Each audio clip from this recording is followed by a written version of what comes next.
Well, gentlemen, let me say we are live at a very special place, and I'm greeted by two young, handsome guys. Thank you. I've been trying to put this together, and we finally made it happen. I mean, how awesome. EMPI Insider Episode 8, live from the Schley Brothers Museum. And first of all, I have to start off with thank you guys for allowing us to come in and the team to set stuff up and to come hang out and tell stories and maybe a couple of lies and just hang out and you're quite welcome.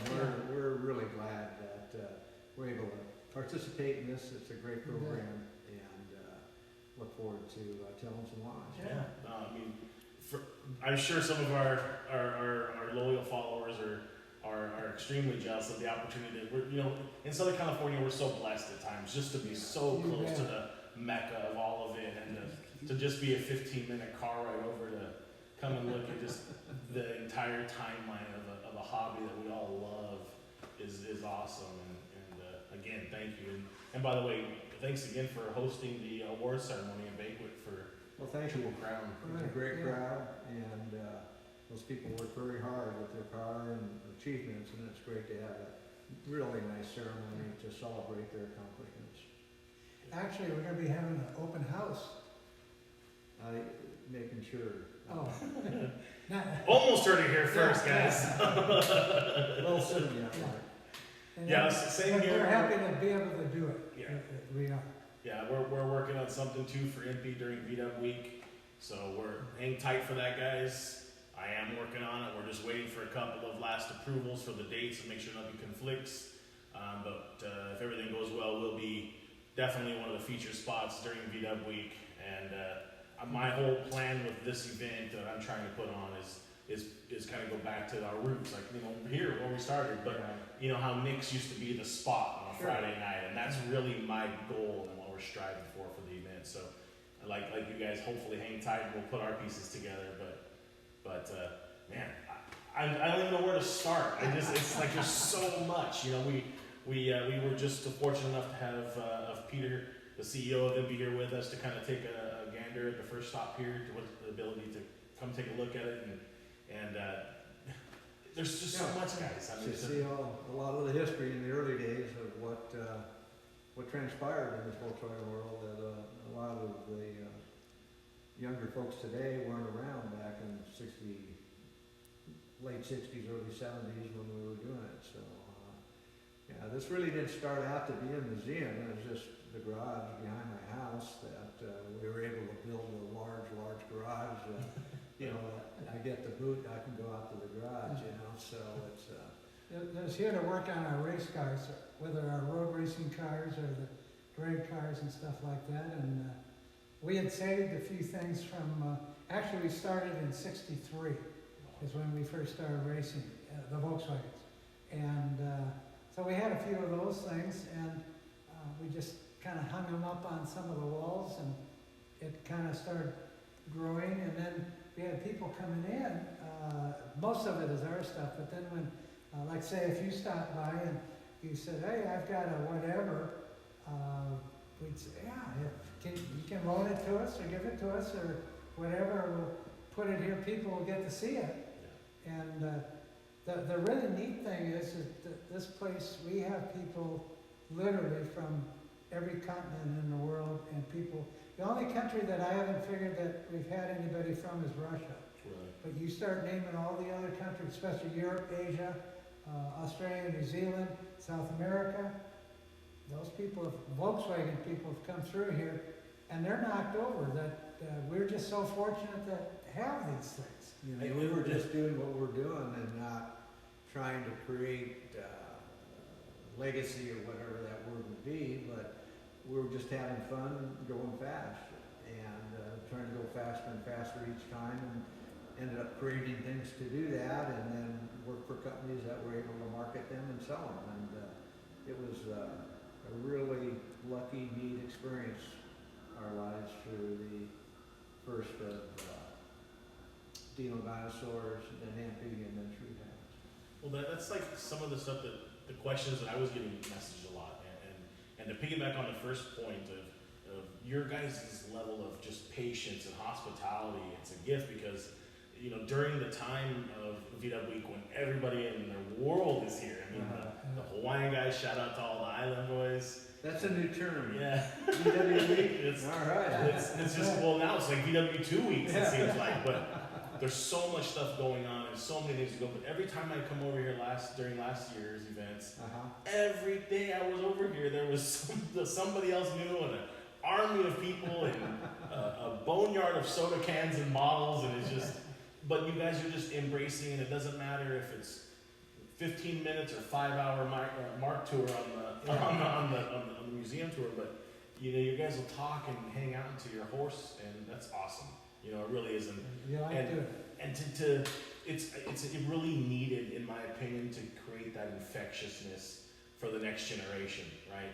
For guys that are coming up, or for Ashton's generation and those young whippersnappers and so forth. Right. But to start giving them enthusiasm and to be able to pick your brain and some of the, you know, mental games that we played. It's just awesome. I mean, I can't thank you guys enough. But One thing we see is a lot of older folks that are bringing their sons and their grandkids through, and or people in their 50s who read about what was going on in the early 60s, 50 years of age or 55, something like that, and they're bringing their kids, and they're looking at all this stuff, and you hear the parents saying, "I can remember seeing this car or one of these cars racing back east at wherever," and kind of neat that they're showing, as you said, the next generation or the third generation along that, hey, this is what happened way back when. Creating enthusiasm for these young folks. I mean, that's where the future is, and they need to be like Ashland, is into what this really is, and then some of and earning what you're doing, where a lot of the mentality of the younger kids are they don't want to build it, they just want to buy it. Not preaching that, but when we see a youngster come, we spend extra time with them, and it's just a delight to us to see the joy in the face. it's the evolution of innovation, right? Kind of like Little Dylan. You know, take what's there, you know, and now utilize the technology before us. So one of the questions I had was, were you working for, you know, EMPI or Dino at the time before you guys were started racing, or that kind of, how did that, or was it racing first and then start working? Racing first. Really? I mean, we started by getting a brand new 1963 VW from Chick Iverson in Newport Beach, and we always just loved cars and doing things with them. And it wasn't more than 2 or 3 months we went and fabricated a header from Doug's header on the Mason muffler. Nobody had that yet. EMPI didn't even have their exhaust system yet. So therefore, in the beginning, we worked at a grocery store and in high school, and that's what we did, and that's where we made our money, and then every penny we got went into the VW Bug. And you both were just picked, like, I mean, during that era too, it was kind of the muscle car era, essentially. Oh, yeah. Was it just like the thought of the underdog, or was it just, hey, that's what we can afford? Or I mean, no, our father had passed away early, and so we wanted to get this Dodge with a 413 cross manifold early 60s. to be a race car in 1963. And my mother went with us, and the neighbor gentleman went to see what we were looking at buying, and my mom didn't know what. And he looked at my mom and said, "No, this isn't the car for these boys." So we were doing a test drive in a little car down in Newport, and the Volkswagen goes by. And a good-looking blonde drives by in this Volkswagen, so we're all hooting and hollering. And by that time, we told the salesman our story. Our father passed away. This is our first car, and he said, "You know what, boys, you ought to get a Volkswagen," even though he was selling this Dodge. And so that's what we did, huh, Mark? The other thing is that one of our uncles in Huntington Beach, one of our dad's brothers, had been a Volkswagen guy since the mid-50s. And here we used to laugh at that little Bug that he'd go driving around and stuff like it. And as Paul said, the Dodge, and we're looking at 55, 56 Chevys and stuff like that. That's what everybody was hot rodding, not that little VW Bug. And then our uncle mentioned that to us too. He said, you guys ought to just get a VW Bug. And that's how it started with that brand new 1963, April of 63 is the first fresh airs that came into the States. Back in those days, you had a 2 to 3 month waiting period. Everybody was buying VW Bugs back then, and we got very, very fortunate. And We had a choice of color, black. Black, yeah. Somebody, There would have been blue. yeah, we were like about 2 months down the list, and Chick Iverson, we had about 5 VW dealers around us here. That was Southern California, we had a lot of everything. And so we were on a waiting list, and this black one came in, and the guy decided he didn't want black, and we made evidently a good impression on the salespeople at Chick Iverson, and they called us up. They kicked us in front of a lot of people. And real quick, that first car, you were supposed to put 500 miles on it, then adjust the valves. Come back and every valve adjust an oil change. Oil change. And we got that 500 miles on in about 2 days. Yeah, we got on Friday, we're back Monday for the oil change. And so we bring it into the dealership, and the people working there are looking at these 2 kids like, oh my God, these guys, you know, we wore that car out that first weekend, and we've been doing it ever since. We got chrome wheels on it, and if we might say, an EMPI camber compensator. Right, That was the 2 initial items, and from there we just kept adding and doing more. It cost $1,825 back in '63. $49 car payment. Yeah, a month. Which, by the way, when we worked at the grocery store, the first $49 that each one of us made, every week we were making 2 car payments. And so that wasn't even any money for us, but that's how we did it that whole summer. We almost paid off that car. Oh, wow. That's awesome. But we're still in high school, and then of course we had college after that. And, but Kind of from that point, you're wondering how did we then start really hot rodding the Volkswagen? I mean, you know, to kind of piggyback on, you know, really what we're doing. You know, we want to make sure we stress the free form rate, outlet here of the podcast, and you know, people were so intrigued by, you know, how did they get their start? What was the favorite car? What was their, you know, maybe a couple of special moments? I'm sure it's hard to name one just by walking through the museum, but these are some of the things that we want to do. And guys, don't hesitate to fire in the questions in the feed, and the guys will try to get to us in between. And you know, she's I think Ashlyn's even back there scanning some stuff and to help monitor all the outlets. But we got it going on 3 different feeds, and you know, it's going to be a lot of fun for us to keep and document. So, Well, the one, how we really got started then with performance more than we did do an exhaust system on it, hacked into the exact stock exhaust and just put big pipes on it. But we were fans of Dan Gurney, and he lived in Costa Mesa, and we had read where he had driven this Volkswagen like ours in a race in Nassau. And it was at this place called EMPI, believe it or not, in Riverside. And so we were going up to the mountains to play in the snow, and going there, you go San Bernardino Mountains, you go to Riverside. So we stopped actually to see the car that Dan Gurney drove, and walked into the back of the EMPI facility, and met Daryl Latone immediately, and then Dean Lowry, and looked at what they had, and I guess, like they say, the rest is history, man. We were just all struck. couldn't tell. yeah, the early inch pincher at that time, which by the way, that was Daryl's. Daryl is Joe Latone's son, and Joe Latone started EMPI. And Daryl's same age. Actually, Paul and I are just short of a year apart, and Daryl's right in between us in age. And Daryl was in high school as we were, so we were all about the same age. And so we went to see the inch pincher of this car that Dan Gurney drove, and that's where we met Dean Lowry, and then got acquainted with everybody. We got a catalog, and after that first week, that catalog, the pages were all bent over, and so we memorized that catalog, which back then was about that thick, and we were hooked. So besides the camber compensator and a header, what was then, you guys remember kind of what the next mods were, or the first outing with it, or? Well, actually, we kind of did the whole thing. Then we did get a real EMPI exhaust, and as we were there looking at what we were going to do, one of the motors that was, I don't know if it was in the inch pincher, but it was a Daryl Batone's motor that he had like in a demonstrator, a Volkswagen that he drove around, had a Sherrock supercharger in it, and which is one of the items that he sold. And this motor was sitting there, and we somehow convinced Joe Batone and Dean Lowry to put it in our car. So we bought a complete motor with everything done to it in our car, and that's then what we had in our '63 Bug that we raced around in the streets. Yeah.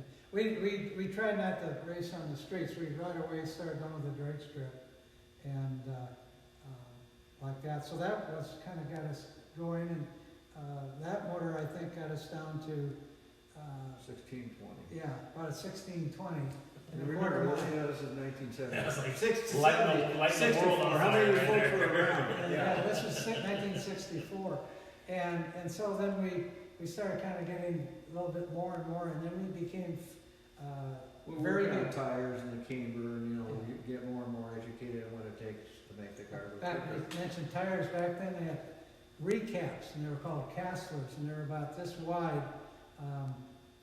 What saved everybody from breaking all the trannies later on, years later, was M&H came out with a smaller tire that luckily Paul and I were all part of developing those tires for M&H, but with the lightning bug. But we, so that's the motor we started with, and a little side story, we became very good friends with Dean Lowry, who was the main guy at EMPI building the motors and coming up with all the horsepower stuff.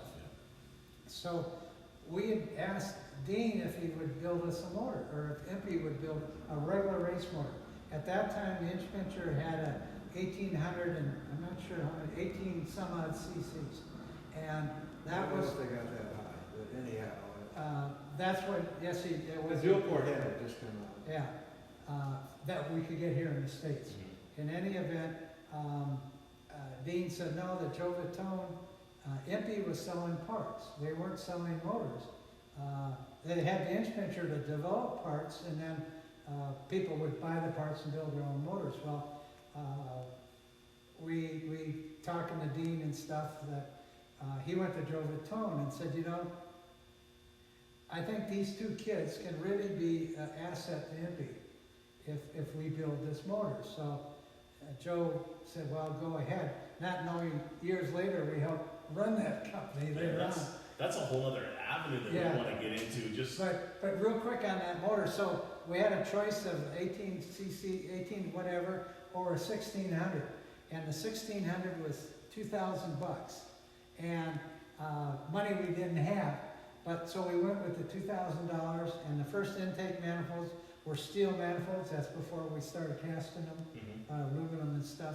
And so Dean's working on this motor, and he ends up getting more horsepower out of this 1600, putting all his knowledge into this motor going to these two kids than he had in the inch pincher. So then he had to go back to that motor. But he was always saying that, man, I'm giving these kids the best motor he'd ever built.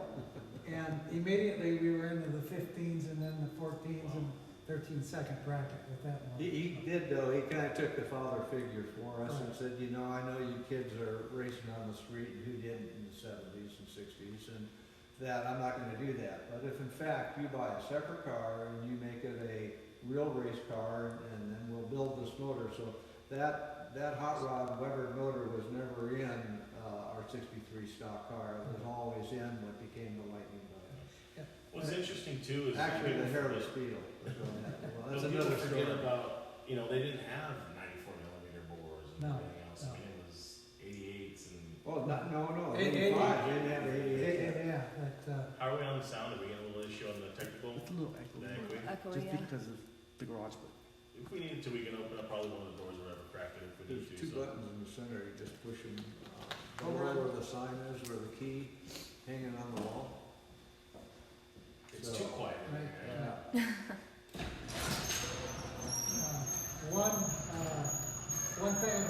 Dean talking to us about making sure we didn't go street racing and stuff like that, he said, well, you know, we put this first, the Sherrock motor in that 63 Bug, and so we started drag racing it, and Dean said, oh, you're gonna break it. And we said, no, we'll never break anything. And he said, no, what you gotta do is go buy a VW Bug, that's a replica of it over there. It was a 1955, and it cost us about $250 back then. And so we bought that car, and then the first thing he said we had to do, 1955, I'm sorry, Bug. And we had to buy a Porsche transaxle with 741 type, which was in the 356s. Our transaxle was from 58 to 62. And so that's what we put together, and Dean was right. We'd blow this thing up, blow up trannies and stuff, and here we thought, no, we'd never break anything. So that's really how the Lightning Bug started, with Dean saying, no, you're not, because we were driving this car to school every day and to work, and that's what really got us rolling when we bought the 55. And that was in 1965, 64, 65.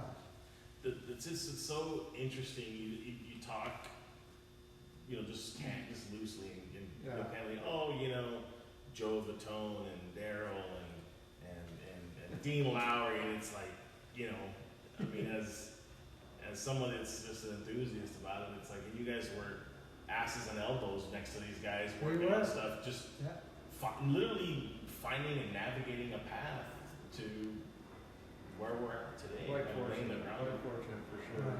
We definitely had the enthusiasm and the drive to do it.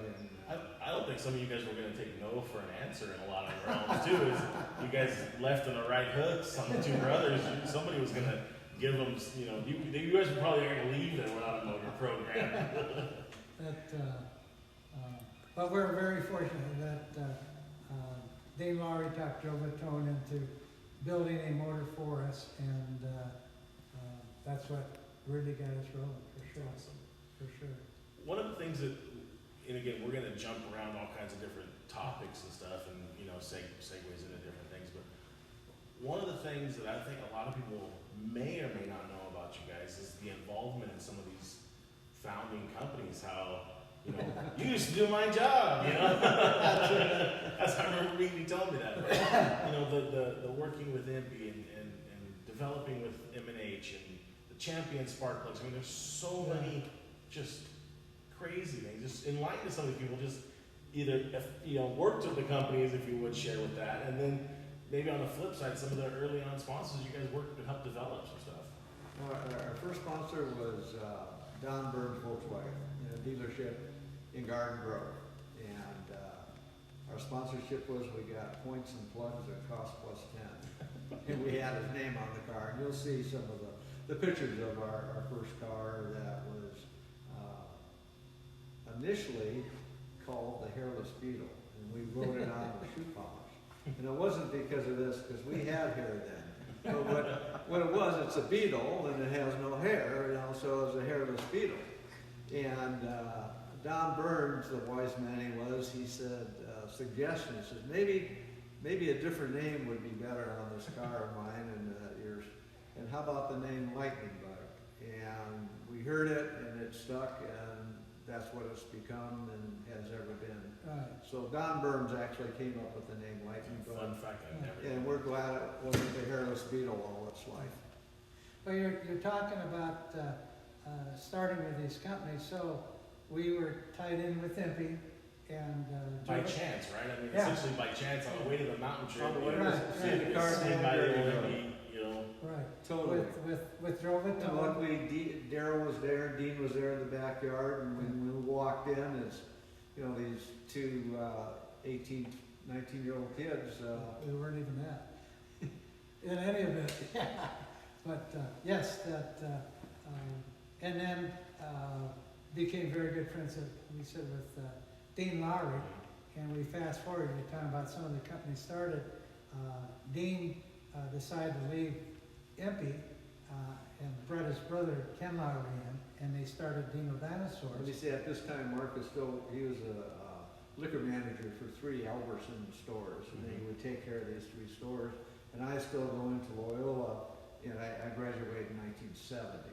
So I was in school and during the summer we're racing the car and doing that throughout the year. So we really weren't working for any of these companies until, as Mark's going to get into, in '68 when Dean said, you know, I've got the program to do these 92s, and I think I'm going to go off on my own and start Dino Dinosaurs, which is another story we'll tell you about how that name came to be. But Dean, of course, was in Riverside, where EMPI was. Riverside, for people that don't know, that's from the ocean. That's about 50 miles in, and it's hot. It's desert. And we grew up in Costa Mesa, Newport Beach, next to the ocean, Pacific Ocean. So we wanted to get Dean to come on down here, so he had us looking for sites where he could rent a building, and actually we helped find a building in Santa Ana. 605 Alton Street. The first building that they had, and then Paul and I and our crew guys, by the way, our crew guys were all neighborhood kids that lived within a half a block of us. They were younger than we are, and you know, we're going back to days with lawnmower engines on wooden platforms with little go-karts we made. That was the first car we made. It had a 10 horsepower Briggs and Stratton direct drive, and to stop you had to kill the spark plug wire. Brakes were optional. Brakes, yeah. But so I was at Dino's helping them get started and not getting paid or anything. We had our own little jobs and stuff that we were doing. And then I became the first paid employee, and Paul was the second paid employee at Dino Dinosaurs. So yeah, after then I graduated in 1970 and then went full-time at Dino's, and Mark was already there, and the expansion happened at that point in time. Right. So it was only early, and then when were you back at EMPI? So we were at Dino's and ran both cars, the Dinosaur and the Lightning Bug, and NHRA. There are street eliminator category, and in that category there are gassers and modified productions and such. And to race on Sunday, though, you had to be a class winner. So that's when Dean raced H-gas, which was a bigger motor, and we raced I-gas with a smaller motor, so that we could both win our class and to be in the final eliminations on Sunday. So we had gone around doing that with both the Lightning Bug and the Dinosaur for a good year and a half, and many great stories of on the road with Dean doing that. That's so cool. I know some of the stories just about the transporter and traveling around. You guys, you lived it. I mean, you lived and breathed it, and it was like, you know, it's super infectious about it. I think we have another question coming through now, so there's a few questions. So we have a question from Dave Bendig asking, who is the better driver? Who was a better driver? We took turns. Yeah. I think God determined who was the final driver because of Mark's crash. But go ahead and explain how we did that. What we did, let's say we had the Winter Nationals, which were back in those days was January, now it's in February. And the next big NHRA race was the Gator Nationals in Gainesville, Florida, and that was in March. So let's say I raced at the Winter Nationals, drove the car, and then the next month or 2 months, whatever, 6 weeks before the next national event, Paul would drive the car at all the different races. And back in those, when we were on tour, we were racing 5-6 nights a week at different tracks all over the United States. But so Paul would race it up until the Gator Nationals. He would run that race, and then it was my turn. The next one was Columbus, Ohio, about 6 weeks later. So I would race all the races up to Columbus. Up to the big national NHRA. And run that. So that's how we did it. And we did it all the way through our career. And then unfortunately... Kind of the reason for doing that also was, as Ashley could testify to, that you need to be on your game with the reaction time and be dialed into it. And if all of a sudden you've done nothing for 2 months and then you jump in the car to do it, we didn't have reaction time back then. They didn't give you that. We only had a quarter mile time. We didn't have any 60-foot or any of that. And the only way you knew how close you were on your reaction time, you had a red light. And well, then you knew I went too far, I got to back off in here. And until you're doing it in intensity of that's what led up to how we shared. But the fateful crash of Mark at the Bug-In in 1969. That was, our dad was watching over us. I still see the scars and stuff. I should have been killed, but I wasn't. But in any event, then we decided, okay, Paul was just going to drive it. Although, here's one thing. Although each time we went out with the lightning bug, we were going quicker. Mm-hmm. Now, this is with the new car, after I crashed that. And I did go out to Fontana one weekend, not the Fontana we have now. And I drove it, and my first pass was like a long burnout, and then went on through, like first and part of second gear. Then the second pass I came back, and I went through third gear, all the way through third gear. The last pass I booked it all the way down the quarter mile, and all the way through the lights. And although the car was, we went the quickest and fastest we ever went, although we kept going quicker and quicker. So to me, I proved, okay, I did it. I don't have to do it again, and it's better just one guy driving. And so then Paul was the driver after that. And it worked out perfect. You couldn't have had a better crew chief and crew than Mark and everybody we had, as Ashley can testify. You know, the driver's got one little job, but if that car isn't doing the job, and all the people getting that ready, it's not going to happen. So it's really neat to see, you know, when you get all you guys together, you're all still rocking the shirts, bringing out the hats, and you could just. You know what really kind of struck a chord with me was at Bug-In this year when you guys, and I actually have a picture of this, I'll share it, and it was almost like a moment in time, right? Because you guys were all huddled around the car, all with your team shirts on, and everybody was there just like staring and looking at it, trying to figure out something, and we were going to push it, and it was just like, I snapped the photo, and I have it, I'll share it with you, but it was like, you flash back in time right there, you know, 50 years ago, and you could see, just visualize, oh, these guys were the same guys that are on the same car. That's it. 50 years ago, telling the same lies. You know, one question we're asked too is, well, who did what and stuff? And basically, Paul took care of the motor and came up with all the cams and all those other stories. But Paul took care of the motor. Then my job was the chassis and getting that set up for, you know, all these drag strips are different around the United States. One thing we were very good at is keeping notes. You were. Every pass we ever made, upstairs in the part of the museum, you can look at these, and wherever we were at, every pass is done with the jetting, what the conditions were, what MNH stars we had, what the compound was. Atmospheric pressure. The traction, the jetting, everything. The temperature. And what helped us when we go back to those tracks a couple months later or a year later, we knew where we were the last time we were there. And all these tracks are different. Elevation's different. Actually, some of these tracks at the starting line had a little dip in them. It's like at Pomona in the right lane had a little dip. And if you didn't get yourself staged just you didn't want the perfect, right lane.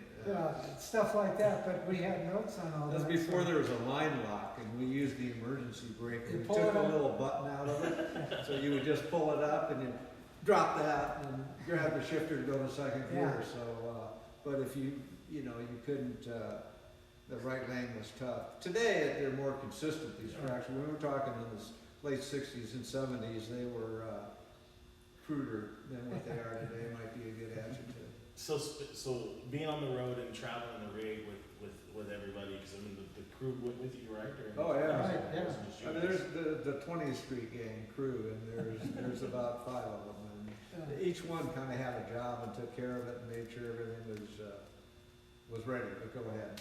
So spending so much time in confined spaces, and I'm sure the shenanigans that were going on, do you ever just kind of butt heads or get No, stone not cold? really. Like, I don't want to talk to this guy the next race.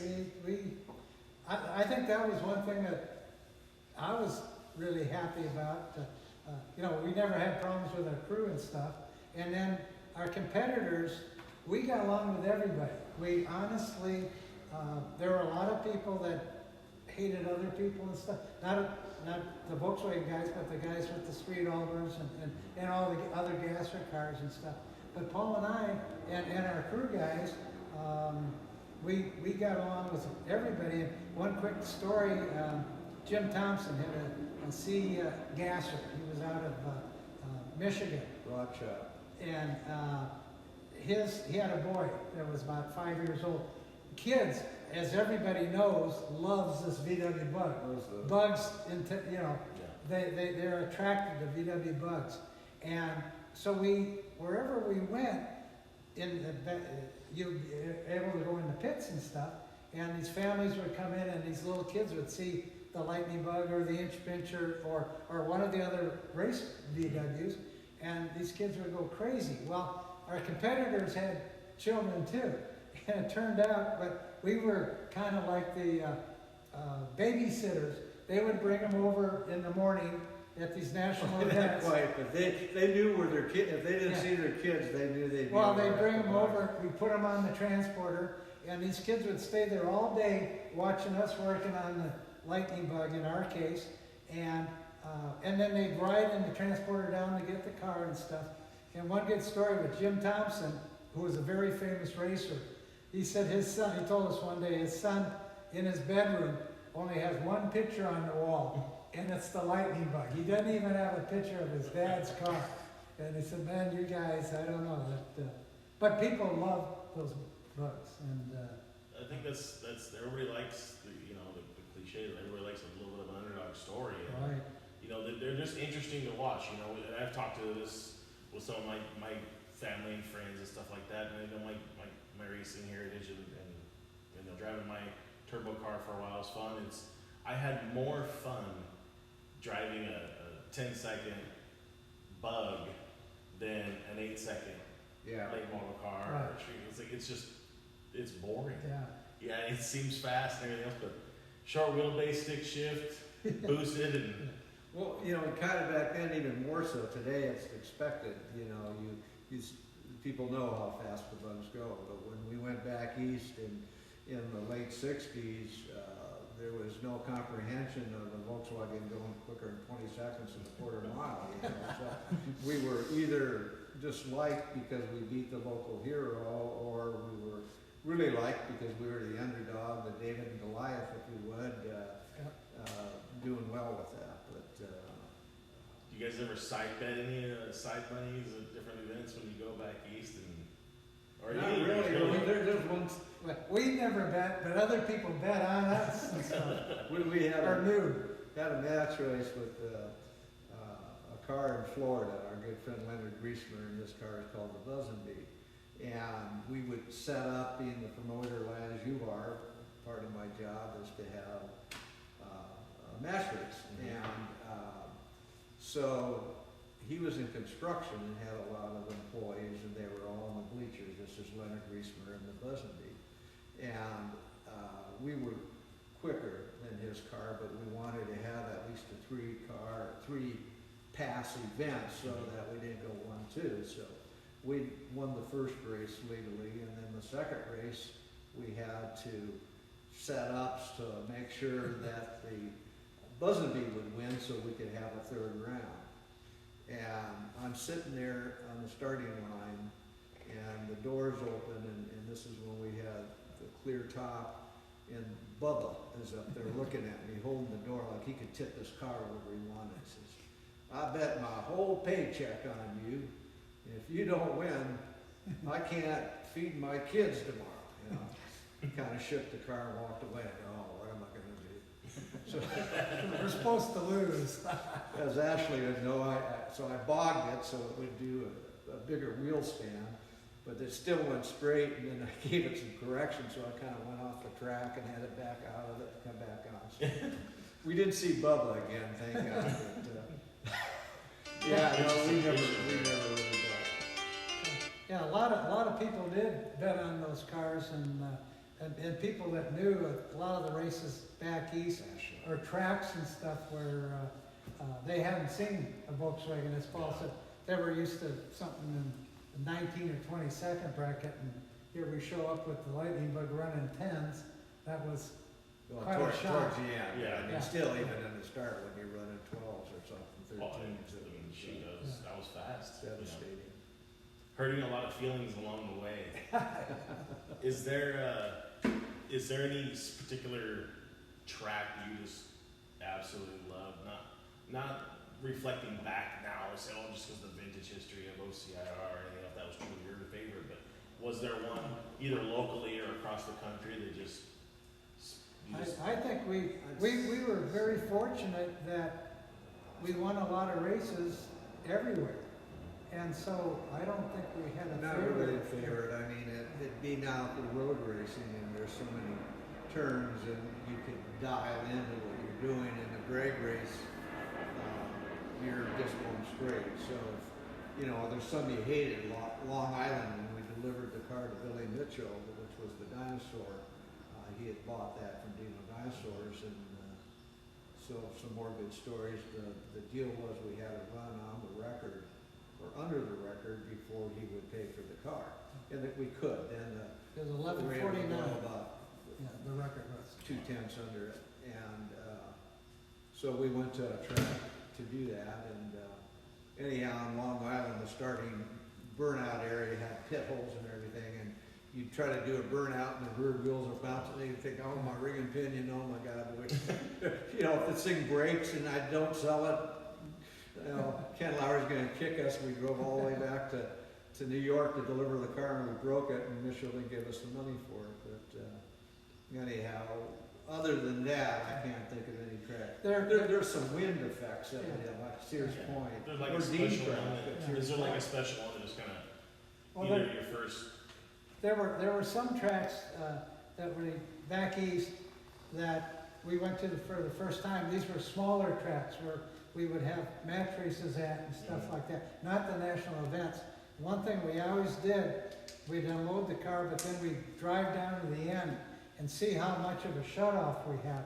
Because in our, Nothing. the lightning bug, we just had brakes on the back. That was legal. And we're talking about the 36 horsepower size shoes, the little baby shoes and stuff. And They were so, lighter. you know, no problem at the big NHRA tracks, but some of these smaller tracks, we always went down to check. And if it was a short shutoff, where Paul could bail, you know, hang a hard left or something like that. So, Dean had the Porsche brakes with the aluminum drum, so he had much bigger shoes than we did. And I didn't realize that, so driving the dinosaur on the same bumpy start and no shutoff area. I mean, no pro stocks or anything could really run on this track, but it was close to where he was at, and you could run up the line. And I would shut off on the first pass early, and still, I didn't go underneath the record. I 1160 and I went 1180, but I went at 90 miles an hour. And he still didn't buy it. You got to go under the record. But then I remember, oh, and then I stopped, and I stopped much better than the lightning bug, and that was because of the big break. So because he had that, we were able to complete the transaction. Wow. I mean, as you can see, guys, there's just a wealth of knowledge and This history. is the first couple of years. And then, yeah, we're barely even getting out of the 60s and early in the 70s. So, you know, one of the things that we will remind you guys too is the tech in, because we will be breaking at the 1 hour mark. It just happens. We have to reset everything for the 1 hour socials. But we will be back too, again, to walk and tour the museum with them, and with a little bit of some stories on a couple of the key items along the way, and to show some of the key facts. So, you know, with that being said, we're going to take a quick break, reset the systems. Stay tuned. We'll be back with the Schley Brothers at the Schley Museum. Hey, See you back in 5. all right. bye.